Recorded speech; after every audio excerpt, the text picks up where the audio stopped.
같이 기도하겠습니다. 사랑의 하나님 감사합니다. 우리 새벽의 시간 주 앞에 나와 함께 예배하게 하시고 나의 삶의 생명이 되신 하나님께 찬양하며 나아가게 하여 주셔서 감사합니다.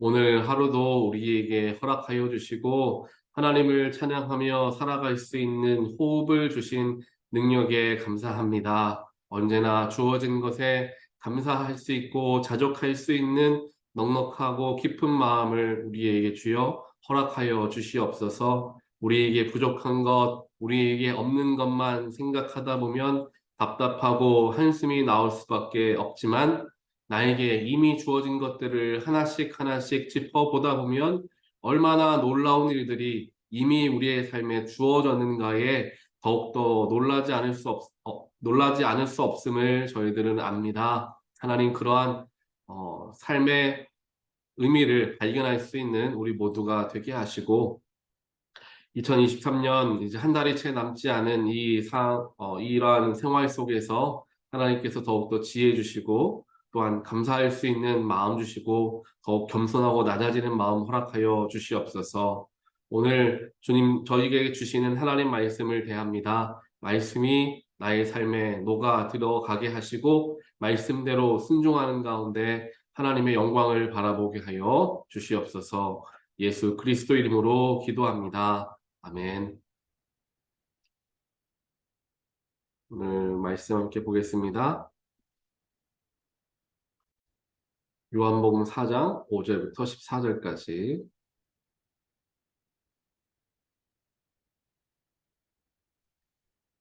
예수께서 사마리아에 있는 수가라는 마을에 이르셨다. 이 마을은 야곱이 아들 요셉에게 준 땅에서 가까운 곳이며 야곱의 우물이 거기에 있었다. 예수께서 길을 가시다가 피로하셔서 우물가에 앉으셨다. 때는 오정쯤이었다. 한 사마리아 여자가 물을 기르러 나왔다. 예수께서 그 여자에게 마실 물을 좀 달라고 말씀하셨다. 제자들은 먹을 것을 사러 동네에 들어가서 그 자리에 없었다. 사마리아 여자가 예수께 말하였다. 선생님은 유대 사람인데 어떻게 사마리아 여자인 나에게 물을 달라고 하십니까? 유대 사람은 사마리아 사람과 상종하지 않기 때문이다. 예수께서 그 여자에게 대답하셨다. 네가 하나님의 선물을 알고 또 너에게 물을 달라는 사람이 누구인지를 알았더라면 도리어 내가 그에게 청하였을 것이고 그는 너에게 생수를 주었을 것이다. 여자가 말하였다. 선생님에게는 두레박도 없고 이 물은 깊은데 선생님은 어디에서 생수를 구하신다는 말입니까? 선생님이 우리 조상 야곱보다 더 위대하신 분이라는 말입니까? 그는 우리에게 이 물을 주었고 그와 그 자녀들과 그 가축까지 다 이 우물의 물을 마셨습니다. 예수께서 말씀하셨다. 이 물을 마시는 사람은 다시 목마를 것이다. 그러나 내가 주는 물을 마시는 사람은 영원히 목마르지 아니할 것이다.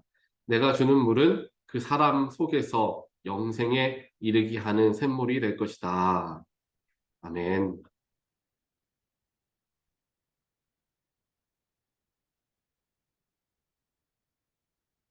이번 달에는 12월에는 이제 요한복음 말씀을 우리가 쭉 살펴보는데요. 오늘은 요한복음 4장 말씀 우리가 너무나 잘 아는 우물가의 여인, 사마리아 여인, 수가성의 여인으로 불리워지는 이제 말씀을 우리가 봅니다.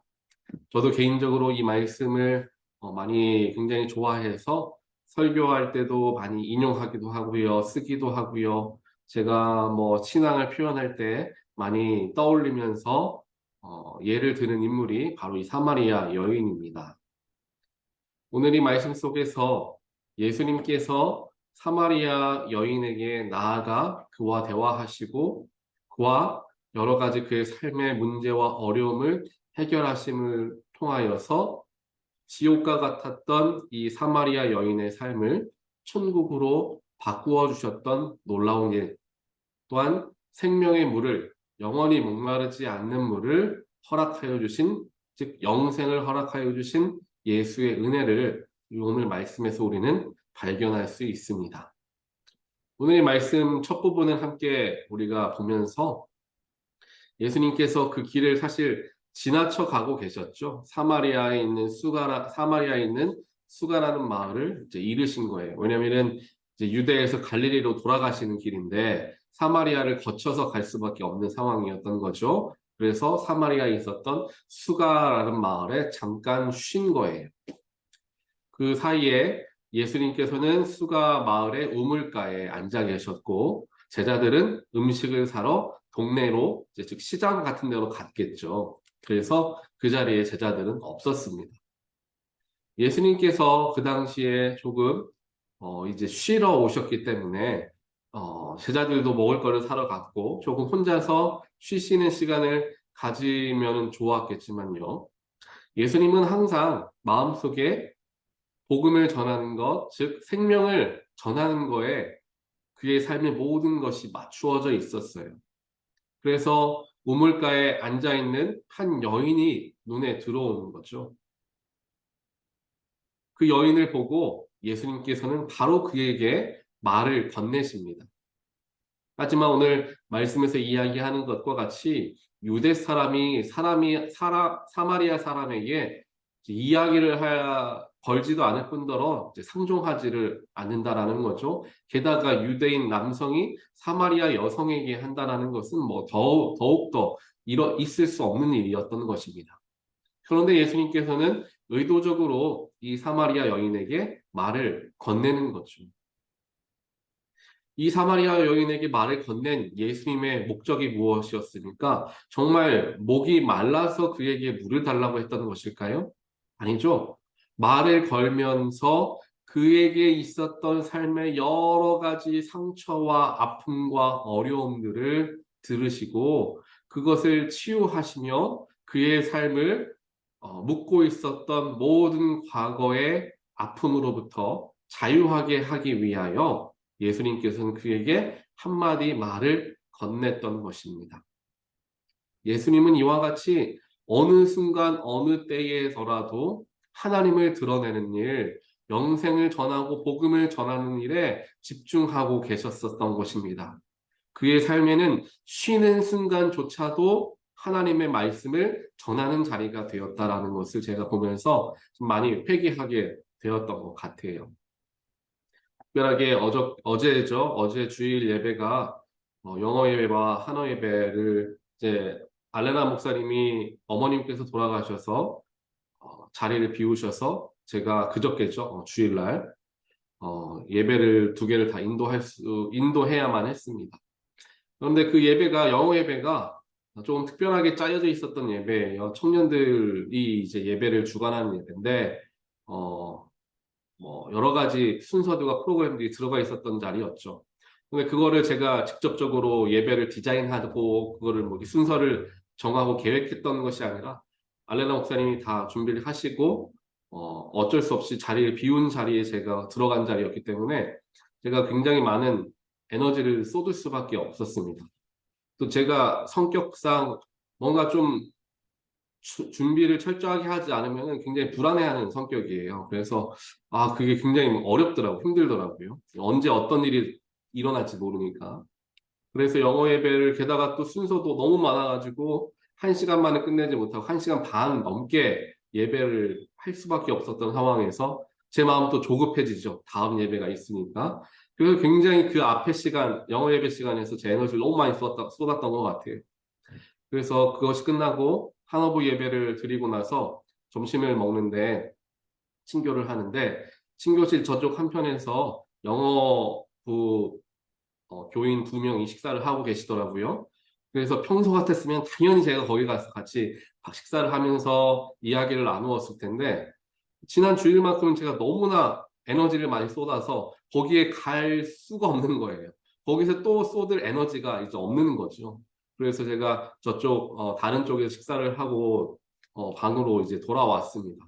방에 돌아왔는데 이제 시계가 갑자기 제가 손목 시계가 있는데 시계가 갑자기 막 울리는 거예요. 봤더니 이제 지금 심장 박동이 불규칙하게 뛰고 있으니까 조심하라라는 뭐 안내 그 사인이 뜨더라고요. 그 정도로 제가 몸이 조금 안 좋았던 것 같아요. 근데 그때 마음이 조금 계속 걸리는 거예요. 지금까지도. 영어부 분들이 어색하지만 한어부분들과 같이 식사하기 위해서 거기 오셨는데 제가 거기 같이 가지 못했다라는 게 죄책감이 나왔던 거죠. 그런 마음이 있었는데 오늘 말씀을 준비하는 중에 예수님은 잠깐 정말 오랫동안 걸어가야 되잖아요. 유대에서 갈릴리로 걸어가는 그 길에서 잠깐 더위를 피하기 위해 사마리아에 멈추었었는데 그 속에서도 잠깐 쉬는 순간에도 이 사마리아 여인의 영혼을 돌보시는 예수님을 보면서 참 대단하시다라는 마음과 동시에 부끄러운 마음이 들게 되었습니다. 예수님은 한 영혼을 살리기 위해서 모든 것이 집중되어져 있으셨던 분인데 저는 제가 피곤하고 힘들다고 에너지가 부족하다고 스스로를 살폈던 모습들을 생각하게 되면서 참 예수님께 죄송한 마음이 들었던 것 같습니다. 이것은 비단 목회자인 저에게만 있는 일은 아닐 거예요. 우리 모두에게도 그런 일들이 있을 수 있습니다. 아, 내가 그때 조금 더 감정을 다스리고 다른 사람에게 상처 주는 말을 하지 않았다라고 한다면, 내가 만약 그때에 누군가를 오히려 더 도와주고 그를 세워줬더라고 한다면, 내가 조금 힘들었지만 내가 그 자리에 나갔을 것을 이렇게 후회하는 순간들이 우리에게 찾아올 때가 있죠. 그리고 그것을 후회하면서 우리가 마음이 아플 때가 있습니다. 그때 우리가 기억해야 할 분이 바로 예수 그리스도이시죠. 내가 만약 그 순간에 내가 힘들고 어렵고 피하고 싶을 것 같았던, 또 실수할 것 같았던 그 순간에 예수님을 떠올릴 수 있었다라고 한다면 우리가 그 속에서 조금 더 우리 힘을 예수님을 위하여 사용할 수 있었겠죠. 내가 걸어가는 길을 잠깐 멈춰설 수도 있었을 것입니다. 그래서 우리의 삶 속에서 예수님을 늘 묵상하며 살아가는 것이 우리에게 너무나 중요합니다. 그렇게 예수님께서는 사마리아 여인에게 생명을 전하여 주셨습니다. 사실 예수님이 한 게 그렇게 많은 일이 아니었어요. 사마리아 여인에게 말을 한마디 건넸을 뿐이죠. 그렇게 정말 간단한 대화를 하다가 이 여인이 자신의 있는 모든 이야기들을 다 쏟아내기 시작하는 거예요. 그것만 보더라도 이 사마리아 여인이 삶에 얼마나 큰 어려움을 갖고 살아왔나를 알 수가 있겠죠. 유대인 남자에게, 그리고 또 오늘 처음 보는 사람에게 자신의 있는 속마음을 다 털어놓고 이야기한다는 것은 그만큼 말할 사람도 없고 누군가에게 좀 내가 털어놓고 싶다라는 마음이 이 사마리아 여인에게 가득하고 있었다라는 것입니다. 그래서 예수님께서 한두 마디 질문을 던진 것에 대해서 사마리아 여인은 자신의 삶을 다 털어놓게 되었고, 오히려 그렇게 털어놓았기 때문에 사마리아 여인은 예수님을 통하여 영원히 목마르지 않는 생명수를 얻게 되었던 것입니다. 여기에서 이 사마리아 여인의 모습도 우리에게는 있어야 합니다. 오랫동안 삶을 살아가다 보면 나에게 있는 어려움, 내가 평생 동안 지니고 있었던 일들, 그런 이야기들을 누군가에게 말하는 게, 꺼내놓는 게 쉽지 않은 게 사실일 것입니다. 저도 목회자로서 성도님들을 신방하고 대화하다 보면은 속에 있는 이야기들을 꺼내서 이야기하시는 분들이 있고요. 거의 얘기하지 않는 분들도 계십니다. 물론 저에게 말씀해 주시면 제가 당연히 기도하겠지만요. 저에게 좀 이야기해 주십시오라고 말씀을 지금 드리고 싶은 것이 아니라 우리는 우리 속에 있는 말들을 또한 우리 속에 있는 감정들을 좀 털어놓고 말하고 내려놓아야 할 수 있는 채널들이 있어야 한다는 거죠. 그게 꼭 사람이 아닐 수도 있습니다. 하나님 앞에 가서 이야기할 수도 있겠죠. 물론 하나님은 나의 삶을 다 아시기 때문에 내 지금 감정이 어떤지, 내 삶이 어떠한 삶들이었는지 하나님은 다 알고 계십니다. 하지만 우리가 십자가 앞에 엎드려 나에게 있는 걱정과 혹은 기도의 제목들과 근심거리들을 내 입술로 털어놓고 말하게 되었을 때, 오늘 사마리아 여인이 예수님께 모든 것을 다 털어놓고 이야기했던 것과 같이 우리도 그렇게 하나님께 기도의 자리에서 털어놓게 될 때 우리의 감정적인, 또한 우리의 삶에 어려웠던 그러한 마음들이 정말 물로 씻겨지는 그러한 놀라운 축복을 우리가 얻을 수가 있게 되는 거죠. 그와 동시에 하나님께 털어놓고 하나님께 얘기함을 통하여서 그 문제 하나님이 이제 해결해 주십시오라고 하며 내가 아등바등 짊어지고 있던 모든 짐들을 하나님께 예수님께 내려놓는 일들을 할 수가 있게 되는 거예요. 그래서 기도의 자리가 중요하고요. 또한 그 기도가 겉도는 기도, 표면적인 기도가 아니라 내 속에 근심되는 이야기들을 털어놓는 기도들이 너무나 중요합니다. 마치 어린아이와 같이 기도하는 게 그래서 소중하다라는 이야기가 바로 그래서 하는 것입니다. 하나님, 내가 누구 때문에 너무나 화가 납니다. 내 분노가 정말 치밀어 오릅니다. 내가 이 일 때문에 하나님 너무나 어렵습니다. 내가 정말 자존심 상합니다. 남들에게 이야기하기 어려운 말들 있잖아요. 그렇게 기도를 열심히 잘했던 인물이 누구죠? 다윗입니다. 다윗처럼 그렇게 하나님께 칭찬받았던 사람, 하나님께 쓰임받았던 그 위대한 왕이었던 다윗은 정말 어린 아이와 같이 하나님께 나아갑니다. 하나님이 너무나 감사하고 기뻐서 즐겁게 춤을 추다가 옷이 벗겨지는 줄도 모르고 춤을 췄던 인물이 다윗 아닙니까? 또한 다윗이 기록한 시편의 기도문들을 보면은 어떻게 보면 조금 비성숙한 사람과 같이 이야기할 때가 많아요. 하나님, 나를 괴롭히는 그 사람들 다 벌을 주시고 그 가족들까지 다 벌을 주시고 다시는 일어나지 못할 정도로 크게 어렵게 해주십시오. 다윗은 속에 있었던 그런 분노한 마음들, 정말 속상한 마음들을 다 하나님께 그대로 털어놓았다는 거예요. 그렇게 털어놓다 보니까 어떻게 됩니까? 하나님과 가까워지는 거예요. 우리가 남편과 아내가 더 가까워질 수 있는 길은 뭡니까? 서로 충분히 많은 대화를 나누는 거죠.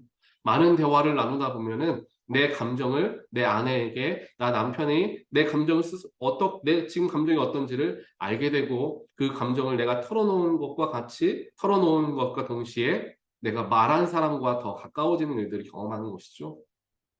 하나님과 우리의 관계도 마찬가지입니다. 내가 있는 모든 감정들, 좀 부끄럽고 숨기고 싶은 감정들, 어린아이와 같이 떼쓰고 싶은 마음들 하나님께 이야기하는 거예요. 하나님께 기도하는 것입니다. 다윗과 같이 순수하게 하나님께 기도할 때 하나님과 우리는 더 가까워지는 거예요. 오늘 사마리아 여인도 결국 예수님께서 허락하시길 원하셨던 그 선물, 그 생명수를 받을 수 있었던 이유는 순수하게 자신에게 있었던 모든 생각과 질문들과 감정들을 쏟아내게 되니까. 그렇게 하나님께, 즉 예수님께 마음의 문을 툭 하고 여니까 예수님께서 그의 삶을 붙들어 주신 거예요. 사랑하는 성도 여러분, 이러한 마음이 우리에게 있게 되기를 간절히 소원합니다. 하나님께 우리의 마음을 다 쏟아낼 수 있어야 돼요. 하나님 앞에서는, 다른 사람들 앞에서는 내 부끄러운 것들도 가려야 되고, 내가 부족한 것도 가려야 되고, 잘하는 것처럼 아름다운 옷으로 치장하고 꾸미는 삶을 살아가고 있을지라도, 하나님 앞에 나아갔을 때는 그거 다 벗어놓고, 다 내려놓고, 정말 부족한 모습 그대로, 있는 모습 그대로 하나님 앞에 서게 되었을 때, 하나님이 말씀하시죠. 사랑하는 내 아들아, 사랑하는 내 딸아.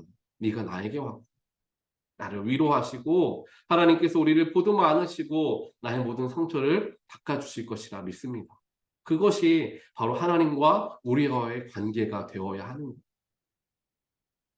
그러한 관계들을 쌓았을 때 우리에게 세상적으로 붙들고 있었던 모든 것을 로부터 자유하게 합니다. 예전에는 가리고 싶었고 내 부족함 숨기고 싶었고 잘하는 모습만 보여주고 싶었고 그러한 교만한 마음들, 그러한 숨기는 다른 겉과 속이 다른 마음들 다 숨기고 있었지만 하나님으로 말미암아 예수로 말미암아 회복되어진 사람은요 자신의 부족함도 허물없이 남들에게 이야기합니다. 그를 통하여 하나님을 전하는 거죠. 내가 이거 꽁꽁 붙들고 있었던 사람인데 하나님 만나고 하나님이 치유하고 하나님이 해결하시니까 여러분들께 내가 이거 이야기하고 하나님께서 하신 걸 전합니다. 그게 바로 간증이에요. 그게 바로 살아있는 간증이 되어지는 겁니다. 모든 것 숨긴 채로 내가 잘하는 것 같은 모습으로서 말하는 건 간증이라고 이야기할 수 없습니다. 내 삶에 어려웠던 부분도 털어놓아야 하고, 내가 부족하고 죄지었던 것도 털어놓아야 되고, 그렇게 털어놓는 속에서 하나님이 나에게 어떻게 역사하셨나 얘기하는 것이 간증이고, 그 간증이 사람들의 마음에 감동을 주는 거라는 것이죠. 이러한 삶을 살아가는 저와 여러분 되시기를 다시 한번 주님의 이름으로 간절히 축원드립니다. 오늘 하루를 살아가시면서도 내가 사람들에게 아니라 하나님에게만큼은 정말 다 모든 것을 털어놓을 수 있는 그런 관계가 되길 바랍니다. 그런 마음으로 하나님께 기도하고 나아가는 우리가 되기를 바랍니다. 함께 기도하겠습니다. 하나님 감사합니다. 오늘 말씀을 통하여서 우리에게 있는 모든 마음을 하나님 앞에 털어놓는 것이 우리에게 얼마나 중요한가. 때로는 어린아이와 같이 기도하는 모습이 우리에게 필요함을 알게 해 주셔서 감사합니다.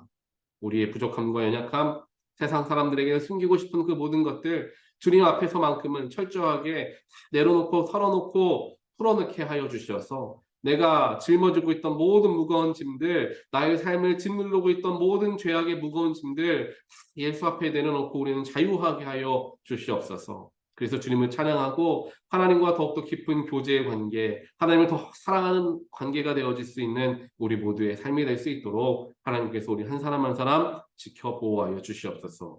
이 모든 말씀 예수 그리스도 이름으로 간절히 기도합니다. 아멘.